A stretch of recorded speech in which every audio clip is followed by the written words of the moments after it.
बैठने का कष्ट करें। जो साथी मंच के सामने आ गए विकास सारण जी से तो भारी मतों से जीतकर लाल जी का फोन आया था, इसके छोरे जिता दो कांडा साहब, और ये हमारी सारी जगह मदद कर देगा। आज है कि भारतीय जनता पार्टी के जो प्रधानमंत्री उनके कानों पर ये गूंजनी चाहिए, वोट चोर, वोट चोर। जितना भी कठिन समय आया, जितनी भी कोशिश की इस भाजपा सरकार ने हमें हराने की, हमें दबाने की, आप लोग कभी घर नहीं गए, आप वहीं के वहीं खड़े रहे। आप कांग्रेस पार्टी की अब 36 बिरादरी की आवाज उठाते रहे। तो सबसे पहले मैं आप सबका धन्यवाद करना चाहता हूं। ये जो वोट चोरी अभियान चल रहा है, ये क्यों महत्वपूर्ण है हमें अपनी आवाज उठाना, मैं आपको बताना चाहता हूं। जो संविधान कांग्रेस पार्टी ने, बाबा साहब B.R. अम्बेडकर ने अंग्रेजों से आजादी पाने के बाद लिखा, बनाया, लागू किया, उसमें हरियाणा नहीं पूरे के पूरे भारत को एक लोकतंत्र देश बनाया। हाँ जी, सबसे पहले तो मैं हमारे प्रदेश अध्यक्ष राव नरेंद्र सिंह का यहाँ पहुंचने पर हार्दिक स्वागत करता हूँ। वोट का राज बड़ा है, हर आदमी को, बड़ा हो छोटा हो, कहीं ऊंच हो नीच हो, वो सारी हमेशा के लिए समाप्त कर दी संविधान से।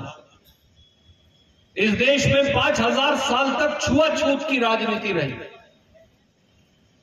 इस देश में दलितों को, पिछड़ों को छूने की आजादी नहीं थी, उनको कुएं पे पानी भरने की आजादी नहीं थी, मंदिर में पूजा करने की आजादी नहीं थी। आज तो अपन सोच ही नहीं सकते कि ये बात कभी रही होगी, पर इस देश को उन सारी भ्रांतियों और त्रुटियों से आजादी मिल गई। उस वोट के राज को प्रजातंत्र कहते हैं, उसी वोट के राज को लोकतंत्र कहते हैं। वो वोट का राज कांग्रेस का राज नहीं, वो वोट का राज, जैसे प्रफुल्ला जी, आदित्य भाई ये सब कह रहे थे, वो वोट का राज लोगों का राज है, लोक राज। मेरे साथियों, दोस्तों, राहुल गांधी जी और कांग्रेस पार्टी जो संघर्ष कर रहे, कई कह देते हैं यहां तो तारे तीनों MLA कांग्रेस के हैं, तुम क्यों आंदोलन कर रहे हो, तुम तो 4 में से 3 जीते थे। ये अध्यक्ष जी हमसे सवाल पूछा जाता है। सारे तो 37 विधायक आए हुए, तुम्हारी तो कर्नाटक में सरकार है, तुम्हारी तो तेलंगाना में सरकार है, फिर राहुल गांधी जी कर्नाटक में क्यों कह रहे हैं कि वहां वोट चोरी हो गई। इस सारे मामले की शुरुआत 2022 में हमने की। एक चिल्युमे नाम की ट्रस्ट थी बैंगलोर में, जहां ये हेराफेरी हो रही। हमने इस सारा मामला राहुल गांधी जी को दिखाया, फिर चुनाव आयोग ले गए, फिर अदालत ले गए। और आपको अचंभा होगा ये जान के कि वो सारा केस, क्योंकि मैंने लड़ा था स्वयं, तो फिर वो सारी वोट भी काटनी पड़ी।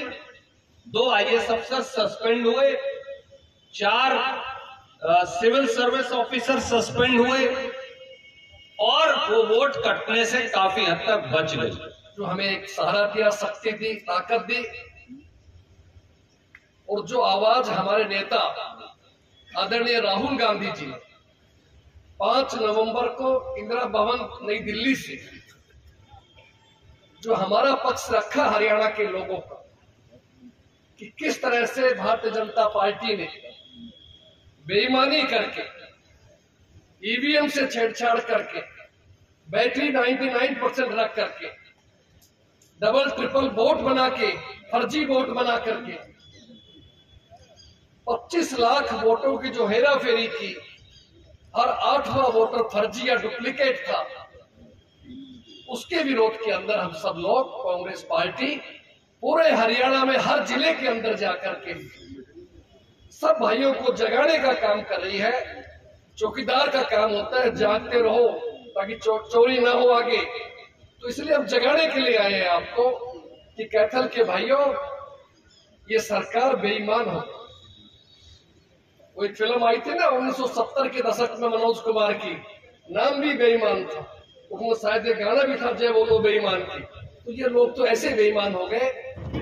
सभी साथी कांग्रेस के विधायकगण, जिला अध्यक्ष साहिबान, सभी लोग मिल करके और हम लोग जो आवाज उठाने जा रहे हैं लोकतंत्र को बचाने की, संविधान को बचाने की, आज यहाँ से इकट्ठे होकर के प्रोटेस्ट करते हुए नारेबाजी के साथ में, अनुशासन के साथ में चल करके जिला उपायुक्त को ज्ञापन दिया जाएगा महामहिम राष्ट्रपति जी के नाम से। और उसमें ये बताया गया है कि किस तरह से भारतीय जनता पार्टी ने चुनाव आयोग से मिली भगत करके हरियाणा में वोटों की चोरी की और बनती हुई सरकार को चुराया गया। ये आज ये अवैध सरकार है भाजपा की, असंवैधानिक सरकार है और इस सरकार को तुरंत बर्खास्त करना चाहिए।